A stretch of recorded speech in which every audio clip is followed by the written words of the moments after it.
Meus irmãos, a paz do Senhor. Para mim é um grande prazer estar aqui mais uma vez com os irmãos.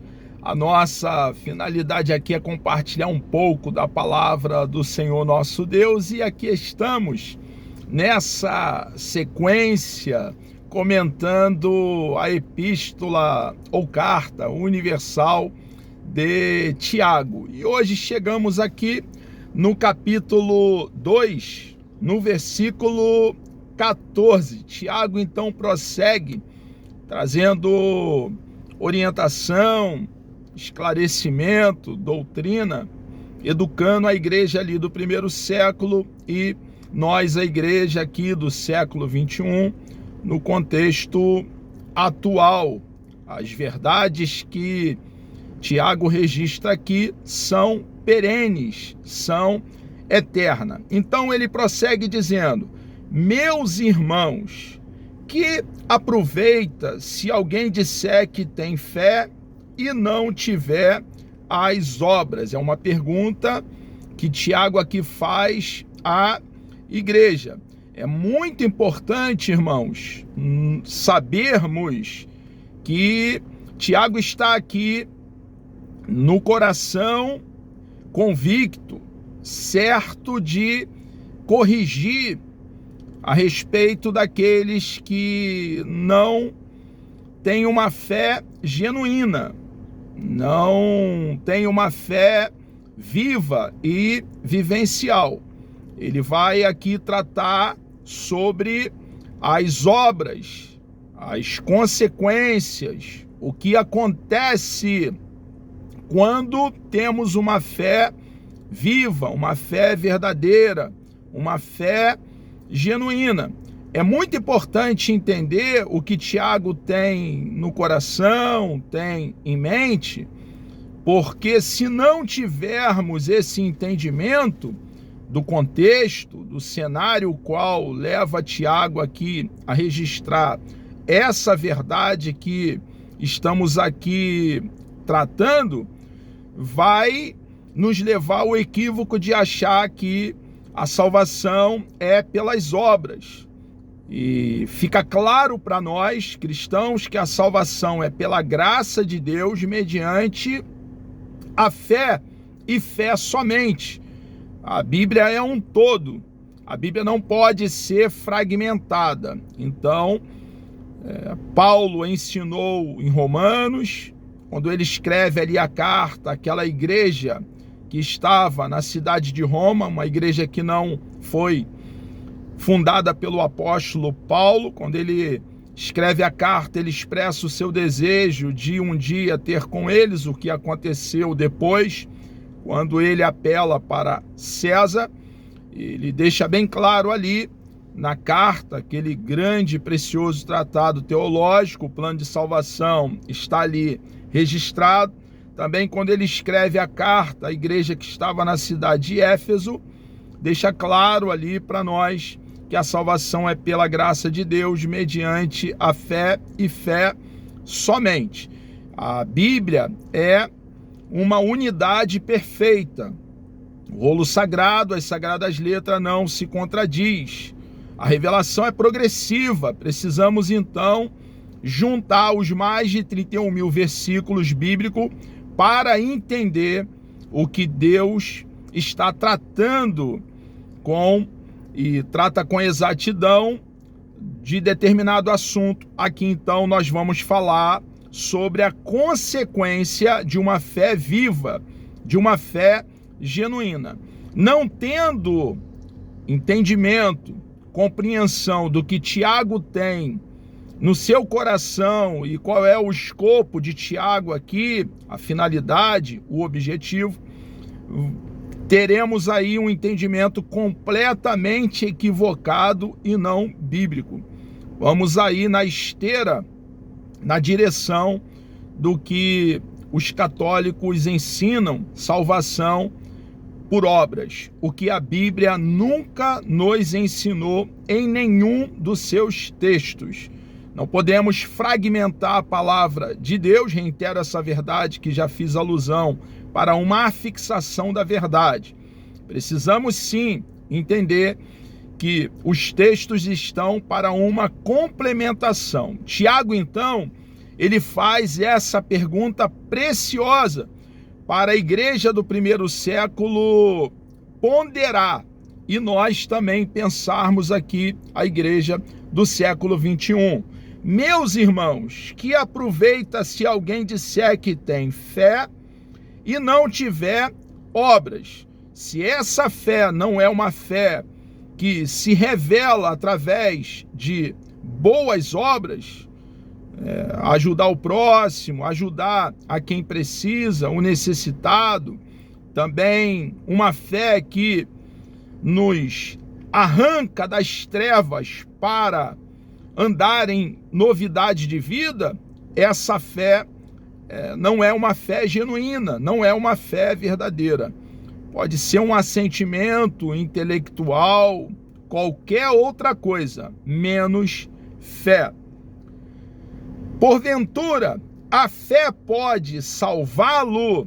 Observe que ele tem em mente que corrigir o farisaísmo, aquele cristão nominal, somente nominal, que não é genuíno, que diz ter fé, mas essa fé não o leva a praticar boas obras. Então, na verdade, ele nega o que diz ter, porque a fé genuína, verdadeira, tem por consequência nos levar a fazer boas obras. É muito importante, entendo ser relevante mencionar que existem pessoas que não professam a mesma fé que nós e fazem boas obras, ajudam os necessitados. Mas nós aqui estamos falando sobre ser ferido pelo Evangelho, alcançado pela graça de Deus mediante a fé. O Evangelho fala do nosso Senhor e Salvador Jesus Cristo e da sua obra, do que Ele realizou em nos redimir, resgatar, nos adquirir, nos salvar para Ele mesmo. Pertencemos hoje ao nosso Senhor e Salvador Jesus Cristo, aquele que derramou o seu precioso sangue para a remissão dos nossos pecados, nos fazendo mais alvo que a neve. Então, nós praticamos boas obras porque estamos em Cristo, arraigado, fundamentado, plantado nele, no autor e consumador da nossa fé. E por estar em Cristo, tendo ele como nosso padrão, nosso referencial, entendemos a importância do nosso semelhante, do ser humano. Quando eu falo ser humano, eu falo os dois gêneros, homem e mulher, que fora criado à imagem e semelhança do nosso Deus. Essas obras que devemos praticar como consequência da fé genuína e verdadeira é por entender o que o ser humano é. Não é com segundas intenções, fazendo uma chantagem com Deus. Eu vou ajudar para receber do Senhor. Não, irmãos. O nosso Deus não é um bonachão, ele não é um Papai Noel que está só para nos dar coisas. É claro que o nosso Deus nos ajuda, ele nos abençoa em todas as áreas da nossa vida, até porque o cristianismo nos dá uma cosmovisão completamente, radicalmente, totalmente diferente da que tínhamos em nossa vida pregressa.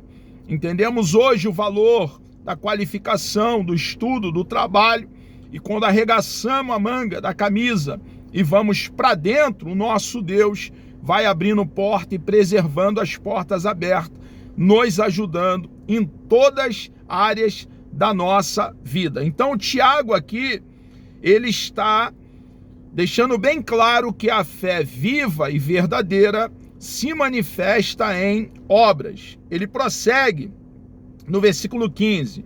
E se o irmão ou a irmã estiverem nus e tiverem falta de mantimento cotidiano, ele traz aqui, então, uma situação de um irmão nosso estando ali maltrapilho, com necessidade de vestimenta, sem ter o que comer. O que nós devemos fazer? Como nós devemos agir? É doutrina, irmãos. O nosso manual, o rolo sagrado, as sagradas letras, é a nossa bússola, nossa regra de fé e prática. E somos governados pela palavra do nosso Deus e norteados pelo rolo sagrado. Então, como nós devemos proceder, como nós devemos agir, vendo o irmão nosso passando por grande necessidade. Cada um de nós já tivemos em um momento assim, alguns ainda estão. Quantas vezes eu precisei da ajuda da igreja e a igreja nunca virou as costas para mim, nunca passou de largo de mim e também dos amados irmãos que aqui estão. Então Tiago traz essa verdade de um irmão ou irmã estiverem nus e tiverem falta de mantimento cotidiano, e algum de vós lhes disser, ele está falando conosco, é doutrina para nós, a igreja que cremos em Cristo de todo o coração, dissermos para esse irmão que está passando por necessidade, ide em paz, vá em paz, aquietai-vos e fartai-vos, e lhes não derdes as coisas necessárias para o corpo, que proveito virá daí? Nenhum, irmãos. Nós cristãos precisamos entender que Deus quer nos usar como instrumento dele, um canal dele, um vaso de barro nas mãos do oleiro que é ele, o nosso amado e bendito Deus, o Deus de toda graça. E nesse momento que nos deparamos com um irmão com necessidade, é o momento de nós orarmos pelo nosso irmão e ajudá-lo financeiramente, apoiá-lo, estar ao lado dele com os recursos financeiros, suprindo, provendo para o nosso irmão as necessidades que ele tem. E é uma atitude de alguém que foi alcançado pela graça de Deus mediante a fé e manifesta essa fé vivencial, essa fé viva, por intermédio do seu proceder, do seu agir, fazendo boas obras. Então, se nós não agimos assim, Tiago deixa bem claro que algo está errado conosco, que nós precisamos nos arrepender. A condição do perdão do nosso Deus para nós é o arrependimento. Uma vez havendo arrependimento, o nosso Deus nos perdoa e precisamos voltar para a palavra de Deus. Se porventura estamos aí descuidados e não temos atendido os nossos irmãos que precisam de ajuda, precisamos então a nos colocar a ir nessa direção do necessitado, do oprimido, daquele desprovido de recurso financeiro. Jesus agiu assim, irmãos. E Jesus é o Emanuel, o Deus conosco. Ele é o nosso Senhor. Ele é aquele que governa a nossa vida, que reside dentro de nós, fez de nós casa, tenda, templo, morada, santuário. Ele é nosso e nós pertencemos a Ele. Ele é a videira verdadeira e cada um de nós cristãos que cremos nele de todo o coração, somos ramos dele e devemos dar frutos. E esses frutos, irmãos, são consequência de uma fé genuína nele, no nosso Salvador, no nosso resgatador, naquele que foi o nosso fiador, o eterno Filho de Deus, o nosso substituto, e nos comprou para Deus lá naquela pequena colina chamada Gólgota, que na ocasião estava fora dos muros de Jerusalém, quando derramou o seu sangue puro, sangue precioso, naquela cruz para nos salvar. Então Tiago aqui prossegue: que proveito virá daí? Nenhum proveito. Assim também a fé, ele firma aqui a verdade, que a fé, se não tiver as obras, é morta em si mesmo. Observe o que ele tem no coração, de falar sobre a fé genuína e condenar a fé falsa, a fé não verdadeira. É o que ele tem no coração. E ele vai dar ênfase aqui, dentro desse texto que ele está registrando, as obras, para ressaltar, salientar a fé verdadeira que nós temos no nosso amado e bondoso Deus. Mas dirá alguém: tu tens a fé e eu tenho as obras. Mostra-me a tua fé sem as tuas obras, e eu te mostrarei a minha fé pelas minhas obras. Irmãos, a fé só pode ser demonstrada pelas obras. Fé é algo subjetivo, não tangível, não tem como, não há como tocar na fé. Como nós entendemos que um irmão nosso é um homem de uma fé de qualidade, de uma fé robusta, por intermédio das suas obras? Então, fica bem claro para nós. Por exemplo, nós entendemos biblicamente que Abraão foi um homem de grande fé. Por quê? Porque ele manifestou boas obras. Ele foi um homem que tinha uma fé vivencial, foi justificado pela fé. Deus o justificou quando ele creu em Deus de todo o coração. Ele foi salvo e justificado pela fé. Mas como nós podemos afirmar que Abraão, foi um homem de grande fé? Pelo seu agir, pelo seu proceder. Quando Deus pede a ele para sacrificar o seu filho Isaque lá no monte, no cume do outeiro, nós sabemos que era um momento de Deus o provar, o experimentar, e Deus não permite que ele sacrificasse o seu filho, provendo ali um cordeiro substituto para morrer no lugar de Isaque, e esse cordeiro apontava para o verdadeiro Cordeiro de Deus, que tira o pecado do mundo, nosso Senhor e Salvador Jesus Cristo.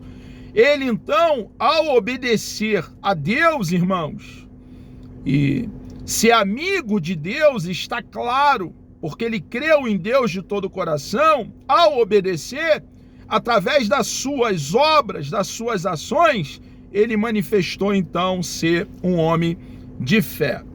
Tiago ainda prossegue dizendo: tu crês que há um só Deus? Ele faz uma pergunta para a igreja.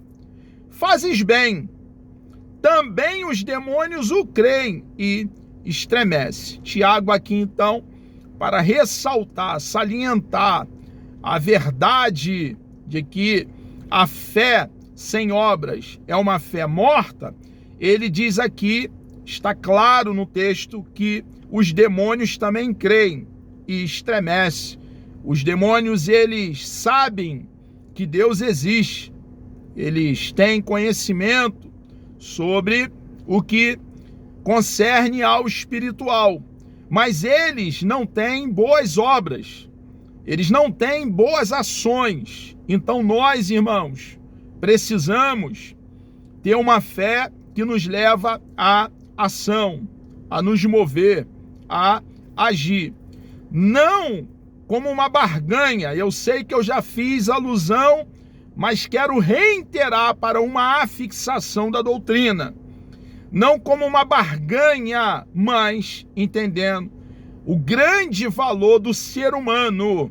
O ser humano, e quando eu falo ser humano aqui, eu estou falando os dois gêneros, homem e mulher, tem um grande valor, porque o homem foi feito assim como a mulher, a imagem e semelhança de Deus. A imagem e semelhança de Deus na humanidade só esteve completa depois da formação do gênero feminino, a mulher. Ele então prossegue no versículo 20, ainda nessa mesma toada, essa mesma direção, pincelando essa verdade. Mães, ó homem, vão.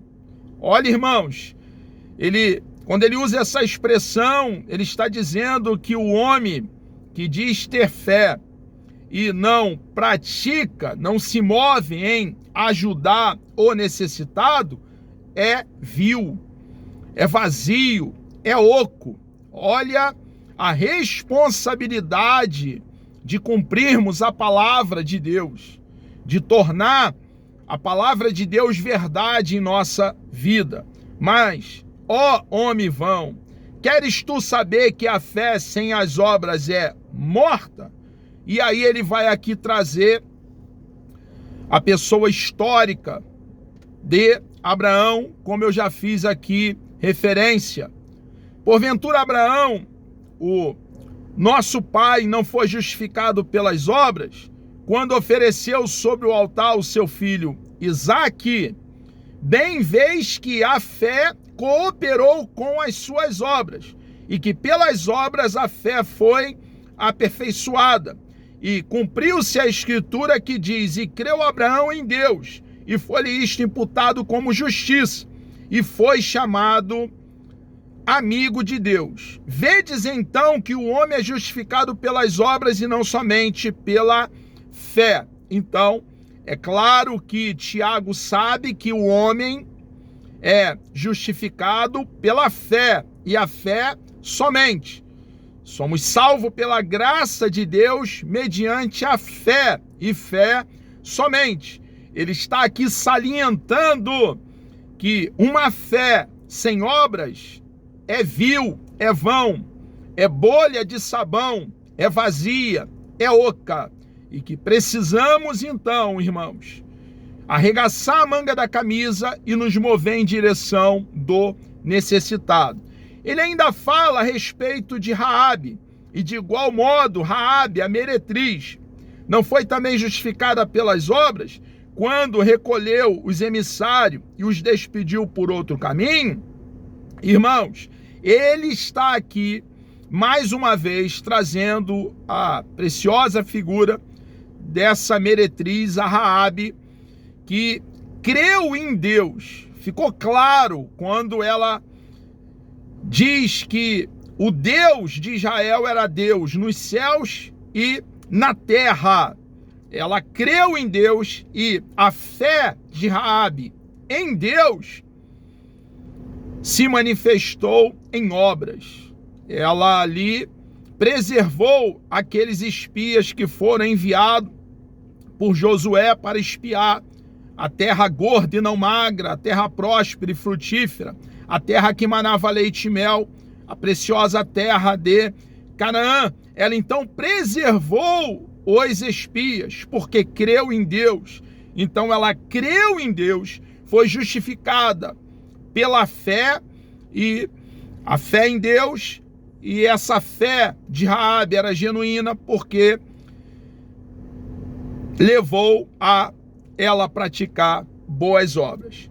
Porque assim como o corpo sem o espírito está morto, assim também a fé sem obras é morta. É interessante que Tiago aqui, quando ele, no versículo 26, ele diz que o corpo sem o espírito está morto, nos faz ir até a criação do nosso papai Adão, quando Deus o formou do pó da terra e soprou em suas narinas um fôlego de vida. E só com o sopro de Deus, o fôlego de vida da parte do eterno, ele então passou a estar com vida. Assim também é a fé. A fé viva manifesta-se através de boas obras. Amado, chegamos aqui ao término dessa exposição aqui na Epístola Universal de Tiago, ou da carta de Tiago, na fonte onde eu busco, estudando, examinando Tiago, para o teólogo que eu bebo. Carta e epístola são a mesma coisa. Deus me dando vida até lá, eu estarei então na próxima exposição comentando a partir do capítulo 3. Vamos orar? Deus amado, nós louvamos e engrandecemos o teu santo, bendito e precioso nome. Obrigado, meu Deus, por essa grande oportunidade de aqui falarmos do teu amor e da tua palavra. Ó Deus, peço uma bênção especial sobre cada um dos teus filhos que estarão participando dessa exposição. Nos dê um dia produtivo, abençoado. Por favor, meu Deus, na tua presença, que possamos manifestar, cada um de nós que cremos no Senhor de todo o coração, uma fé genuína.